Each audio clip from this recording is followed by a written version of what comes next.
So what's up? Kumusta? Ayos ba tayo dyan? So nandito tayo ngayon sa may FKM Baliwag branch para sa update natin ngayong 2026. Bagong taon, bagong motor. So ngayong araw na to, update para dito sa FKM Ranger 150. Alamin natin yung presyo at yung specification. Sulit pa rin nga mong bilhin ngayong 2026. Tara, samahan nyo ako. Walk around na natin to. Ayos na ayos yan.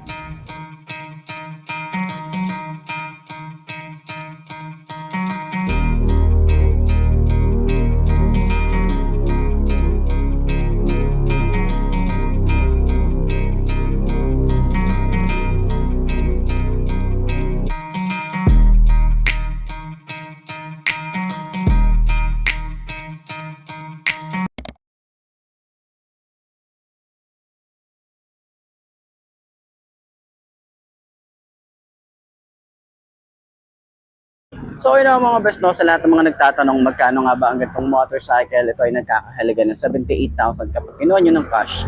At syempre available po sila sa installment, ilalagay ko sa screen nyo para at least meron tayo reference kapag kumuha tayo ng hulugan. So sa tingin nyo, sulit nga ba ang presyo niya? Ngayong 2026, comment nyo naman yan. At para dun sa lahat ng mga nakagamit na ng ganitong motorcycle, baka pwede nyo i-share dyan sa comment section ano nga ba yung naging experience nyo sa motorcycle na to. Ayos na ayos yan.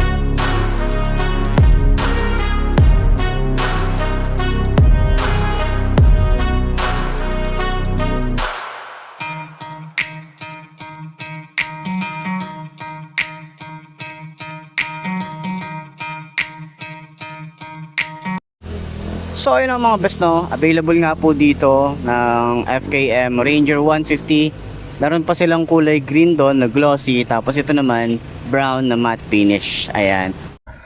So ayun ang mga best no, ngayong 2026. So available nga po ulit dito. Nakita natin dito yung kulay brown. Last time kasi nakita natin yung kulay green. Ngayon meron tayong kulay brown na matte finish. Okay, so sa mga nagtatanong ng update para dito, yan, isa din to sa mga pwede niyong pagpilian, lalo na dito sa lugar namin na talagang malubak, talagang hindi masyadong okay yung daan, hindi masyado na talagang hindi okay yung daan. Pero ngayon ginagawa naman na yung daan dito eh. Pero yun na nga, kita nyo naman to sa harapan nyo, pwedeng pang trail din to, pwede nyo pambundok din to, and pwede sa mga camping, okay? Meron tayo rito maliit na windshield, ayan. Kung gusto nyo palagyan pa ng mas mataas, may mga nabibili naman sa aftermarket yan. Yung iba nagtataas talaga sila. Lalo kapag nasa high speed na tayo, malaking tulong din yung meron tayong tawag ito visor. Ayan. So meron tayong ilaw dito. LED naman yan. Signal light natin nandito sa taas. LED rin yan. So may lever guard. May bracket tayo dito para sa mga gamit natin. Pwede natin ilagay dyan. Yun yung kagandahan dito. Tapos kung gusto nyo maglagay pa ng mini driving light, itong bracket na to, pwede nyo na itong gamitin. Diba? Astig, diba? So meron tayong mga design dito na parang palubog yan. Okay, may mga ganyan design tayo. Napaka-cute nung kanyang headlight. Meron tayong projected lamp. And then LED na round style. May design tayo na ganito na napaka-cute din. Lapad ng ating fender. Flexible din yan. Naka-telescopic fork tayo rito. May reflector. Meron tayong ano dito, guard or cover. Ayan. So naka-mugs din tayo rito. Yung kanyang size dito ay 120/70 by 12. Ayan, tubeless na rin ang isang to. So meron na rin tayo rito single disc brake, dual path caliper. Ayan. So may gulay board din tayo na malawak, malapad. Ayan. So nandito rin yung battery natin. Ito naman yung ating utility hook.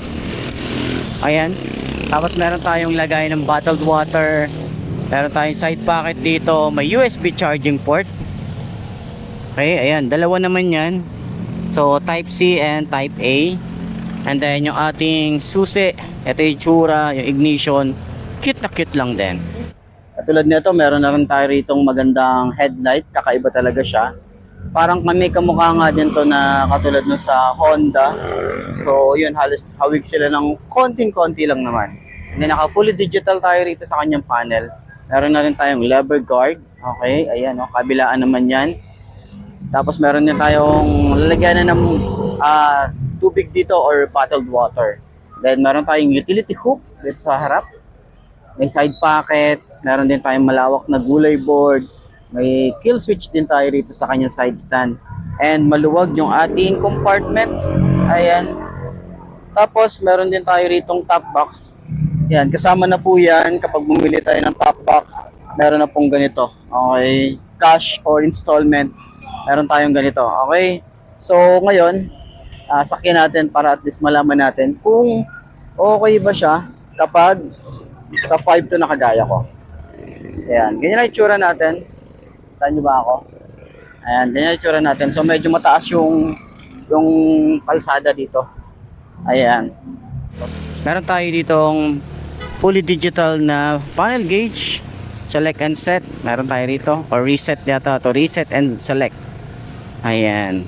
Switches natin dito. Meron tayong kill switch, park light, headlight, and off. Electric starter. Meron tayong high and low. Wala tayong flasher dito. Signal light. And then may hazard switch busina. Ayan. Yung grip natin makapit din. Ayan, ang ganda ng grip nyo. Ganda ng design. Tapos throttle nya mababaw. Lever natin dito malapad. Okay, smooth lang din. Dito sa kabila smooth lang din. And yung ating side mirror, maganda yung side mirror natin. Malapad din. Ayan. Upuan natin, meron tayong magandang leather na ginamit dito. Okay, tingnan natin. Ito yung itsura nya. Ganda ng leather. Ayan. Okay, malambot din yung upuan. Sobrang lambot din. Hanggang dito sa ating OBR, malambot. And meron tayo rito compartment. Ayan. So maganda, maluwag. Malinis lang din yung ating gas tank dito. Yung ating grab bar. Ito na rin yung bracket para sa ating top box. Ayan. So kapag bumili kayo, meron na tayong SEC or SEC na top box. Ayan. So kasama na yan dyan. Ayan, may susi na rin yan dyan. Okay. So yan, diba? Ito yung ating top box na kasama. So yung ating foot pegs, ganyan yung itsura natin. So piniklik lang yan. Tapos hindi siya basta-basta mapupush. Kailangan pang pindutin yan. Okay. So ito naman yung ating cover. Naka-air cooled tayo rito. Meron tayong tire hugger. Malapad din. Naka-dual shock din tayo rito. Magandang tambucho. Stylish din yung datingan niya. Single disc brake din tayo rito. Ang size nung likod ay 130/70 by 12. Tubeless na rin yan. And then yung ating taillight LED rin yan. Signal light din natin is LED rin. May reflector din dito. Ang lagay ng plate. Napakalapad nung ating fender. Ayan. So dito naman sa side, meron din tayong panggilid na may FKM na naka-engrave dito. Tapos ang lapad din, no? Laki din ng size nung kanyang panggilid. Ayan. So may side stand kill switch din tayo rito. So sobrang tingkayad, pero dito sa kabila kaya natin i-manage yan. Okay? So turning radius sobrang lawak. Sobrang lawak niyan. So suspension check. Okay, yan. Maganda yung suspension. Ayan, konting adjust lang siguro dito, pero maganda yung suspension, malambot. Siguro i-rate ko siya ng 7 out of 10. Ayan. Sa likod, ganun din. Ayan, 7 out of 10 din. Ayan, malambot din, no? Pero parang meron akong konting adjustment lang. Ayan, dito sa shock niya. Parang merong umaalog eh. Tapos dito rin, sa kanyang shock. Ayan. So, siguro ganun talaga. Bago pa eh. So, ayan. Tinan nyo naman, meron tayong gulay board dito. Sobrang lawak din, ano? Tapos, malapad. And then, ang dami natin pwedeng ilagay dito. Diba? So, ayan. Sa upuan, kaya titsura natin, no? Okay, napaka-komportable. Tapos, yung ating side mirror. Lapad din yung side mirror natin dito. Kita nyo naman yan. Oh. So, ayan. Sa tingin nyo, sulit nga bang bumili ngayong 2026 ng ganitong motorcycle ni FKM? And Ayun. Meron nga pala silang update lang siguro. Meron nga pala silang ilalabas ngayon sa may Makina Moto Show pero wala pang halos update para doon. Then wala rin silang masyadong post pa. Okay, so tingnan natin kung ano yung magiging update para dito sa FKM Motorcycle. Pero ngayon, sa tingin nyo sulit na bang bumili na ganitong Ranger 150 ng FKM? Comment nyo naman yan. Sa halagang 78,000 na ganitong motorcycle ka na. Ayos yan. Center stand natin. Okay. Magaan naman siya yung center stand. Yun, no? So, puntahan nyo na lang dito sa may FKM Baliwag branch para sa lahat ng mga gustong bumili ng ganitong motorcycle. So, sana nakatulong tong video na to. Ayos na ayos yan. So, ayun na mga best, no? Ito na ba ang motor na babagi sa'yo? Kung ito na nga ay markahan mo na at mag-subscribe ka na sa aking YouTube channel. I-click mo na rin yung notification bell para updated ka sa lahat ng videos na upload natin. Dito araw-araw, so laging tatandaan, wala sa brand ng motor ay tatagal yan. Kundi na sa pag-aalaga mo yan, tatagal yan, ayos na ayos yan. So kita ka na lang ulit tayo bukas. I'm Mark D. Ciao. Maraming salamat sa inyo. Babush.